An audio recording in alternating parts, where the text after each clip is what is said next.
sorry, the original version, but the more popular version of Goldilocks and the Three Bears. So we know what those popular beats are. You have a 7-year-old who basically breaks into the home of this bear family, as we know, Mama, Papa, and baby bear. She eats their food, she breaks a chair, she sleeps in the bed, and then she's caught and she kind of like runs away. And we don't really know what happens to her after that particular situation. So those are kind of like the three popular beats as far as the story that oftentimes we grew up on, that we may have read to our own children or our parents read to us.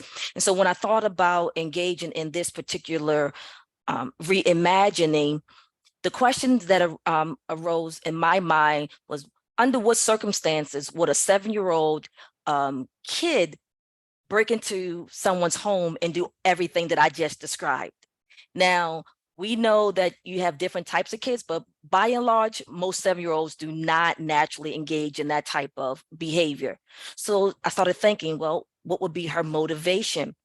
And then I recalled a few years back that another author had posted, I believe it was a link or an article on Facebook, and it was all about child trafficking.